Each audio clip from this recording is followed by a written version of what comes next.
Goldfish আর শুভাঙ্কি মাছের বাচ্চা এত পরিমাণ জন্মাবে আমি কিন্তু আশা করিনি। বন্ধুরা, আজকের ভিডিওতে তোমাদের দেখাবো যে আগের সপ্তাহে আমি গোলফিশ আর শুভাঙ্কি মাছের ব্রিডিং করিয়েছিলাম, সেই গোলফিশ আর শুভাঙ্কি মাছের বাচ্চা কেমন পরিমাণ জন্মালো। সকালবেলায় চলে এসেছি মাছের ফার্মে, এসে প্রথমে মোটরের সুইচটা অফ করে দিলাম, কারণ মোটর চললে ভালো করে কোনো মাছের বাচ্চাই দেখা যাবে না। তো মোটর বন্ধ করে দেওয়ার পরে আমি আস্তে আস্তে একটা একটা করে ঝাঁঝি প্রত্যেকটা পেটি থেকে তুলে নিচ্ছি। তো এই পেটিটা দেখো, ঝাঁঝিটা একটুখানি সরিয়েছি, এই পেটিটার কোণে জাস্ট বাচ্চা ভর্তি। আমার তো মনে হচ্ছে এই একটা পেটিতে 2,500 থেকে 3,000 বাচ্চা জন্মেছে।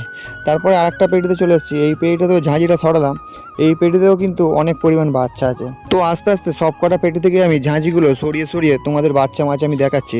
যদি নতুন কেউ স্টোরি অফ রিন্টু চ্যানেলে এই ভিডিওটি দেখে থাকেন, তাহলে অবশ্যই চ্যানেলটি সাবস্ক্রাইব করে নেবেন। তাহলে আপনারা প্রত্যেক দিনই নতুন নতুন কিছু শিখতে পারবেন আর অনেক নানা রকমের রঙিন মাছের ভিডিও দেখতে পাবেন। তো বন্ধুরা, দেখতেই পাচ্ছ কত পরিমাণ বাচ্চা জন্মেছে। তারপরে আমি গামলিটা নিয়ে নিলাম, এবার গামলির মধ্যে মগে করে আমি আস্তে আস্তে জল তুলে নিচ্ছি। তার কারণ যেহেতু অনেক পরিমাণ বাচ্চা আজকের জন্মেছে, তাই দুবার ধরে আমার মাছগুলোকে তুলতে হবে, নাহলে একটা প্লাস্টিকে সব মাছ নিয়ে গেলে মাছ মারা যেতে পারে।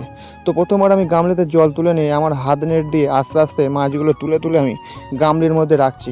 এই কাজটা কিন্তু খুব সাবধানের সাথে করতে হবে, এই কাজ কিন্তু হুড়োহুড়ির কাজ নয়, তাহলে কিন্তু বাচ্চা মাছ মারা যেতে পারে। তারপরে একটা পেটি সব মাছ তুলে নেওয়ার পরে আর একটা পেটির মাছগুলো আমি আস্তে আস্তে তুলে নিলাম। মোট দুটো পেটি থেকে আমি মাছ তুলেছি। বন্ধুরা দেখো একবার শুধু কী পরিমাণ বাচ্চা মাছ গামলির মধ্যে দৌড়দৌড়ি করছে।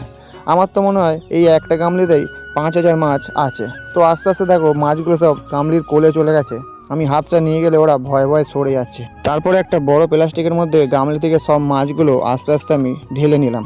এবারে প্যাকেটটা ভালো করে আমি গার্ডার দিয়ে মুড়ে রেখে দেবো, এবং অবশিষ্ট যে মাছগুলো আছে সেই মাছগুলো আবার আমি গামলির মধ্যে তুলবো। বন্ধুরা, এতক্ষণ ভিডিও যে তোমাদের দেখালাম, এর মধ্যে কিন্তু অনেক পরিমাণই বাচ্চা মাছ দেখতে পেলে। তাই ভিডিওটি যদি ভালো লেগে থাকে তাহলে একটি লাইক করবেন আর সাবস্ক্রাইব করে চ্যানেলটির পাশে থাকবেন, আর ভিডিওটি অবশ্যই বন্ধুদের মধ্যে শেয়ার করে দেবেন। তো বন্ধুরা, দ্বিতীয়বার আমি গামলির মধ্যে জল তুলে নিয়ে আবার আস্তে আস্তে করে আমার ফিল্টার হাত নেটটা দিয়ে সব মাছগুলো আমি গামলির মধ্যে তুলে নিচ্ছি।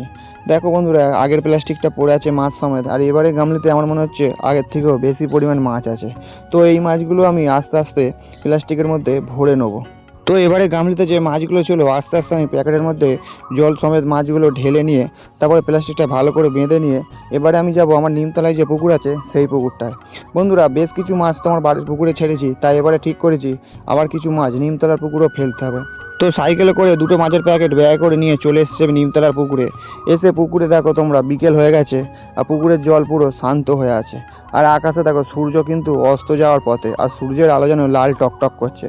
তো একটা প্যাকেটের মাছ আমি তোমাদের চাগিয়ে দেখাচ্ছি। দেখো বন্ধুরা, কী পরিমাণ ঠিক মাছ। এই মাছের প্যাকেটটা আমি সানের মধ্যে আস্তে করে জলে ছেড়ে দিলাম, তার কারণ যেহেতু মাছগুলো আমার কলের জলে ব্রিডিং হয়েছিল আর এখন আমি ছাড়বো পুকুরের জলে, তাই দুটো মাছের প্যাকেটই আমি তোমাদের দেখিয়ে দেওয়ার পরে পুকুরের জলে বেশ কিছুক্ষণ সময়ের জন্য সিজন করতে ছেড়ে দিলাম। তারপরে আমার সোলাটার মধ্যে বেশ কিছু ইটের টুকরো নিয়ে এবার আমি পুকুরের জলে নেমে পড়েছি। তার কারণ যে নেটে এই মাছগুলো ছাড়বো সেই নেটে কিন্তু ইট দেওয়া নেই, তার কারণ নেটগুলোতে যেন ভালো করে শ্যাওলা জমে, যাতে এই বাচ্চা মাছগুলো বেরিয়ে নেওয়া যায়। তো নেটের কাছে আমি চলে এসেছি, এসে প্রথমে নেটগুলোতে ভালো করে ইট দিয়ে ডুবিয়ে দেবো। দুটো নেটই মোটামুটি ইট দিয়ে ডুবে গেছে। এবারে একটা একটা করে প্যাকেট নিয়ে একটা একটা নেটে আমি সব মাছগুলো ছেড়ে দেবো। প্রথমে একটা নেটে আমি একটা মাছের প্যাকেট ঢুকিয়ে নিয়ে সেই প্যাকেটের মুখটা খুলে তার ভেতর বেশ কিছুটা পরিমাণ জল ঢুকিয়ে সিজন করে নেওয়ার পরে আস্তে আস্তে মাছগুলো আমি ছেড়ে দিচ্ছি। বন্ধুরা দেখো ঠিক কত পরিমাণ মাছ আস্তে আস্তে কিন্তু তোমরা দেখতে পাচ্ছ, সব ওরা বেরিয়ে নেটের মধ্যে ঘুরতে চলে যাচ্ছে। এবারে বন্ধুরা আর একটা নেটে আমি চলে এসেছি, এবারে এই নেটটাতেও আর একটা মাছের প্যাকেট নিয়ে খুলে নিয়েছি। এবারে এই নেটটাতেও সব মাছগুলো আমি আস্তে আস্তে ছেড়ে দেবো। বন্ধুরা, আজকের ভিডিওতে তোমরা দেখতে পেলে যে বাচ্চা মাছ আমি এই নেটের মধ্যে ছাড়লাম, এই বাচ্চা মাছ বাঁচানোর সহজ উপায় কী। যদি তোমরা জানতে চাও তাহলে তোমরা কমেন্টের মাধ্যমে জিজ্ঞেস করতে পারো, তাহলে তোমাদের আমি ভিডিওর মাধ্যমে সেই পুরো উপায়টা আমি বলে দেবো। তো বন্ধুরা, সব মাছ ছাড়া হয়ে গেছে, এবার আমি ওপরে উঠে পড়েছি।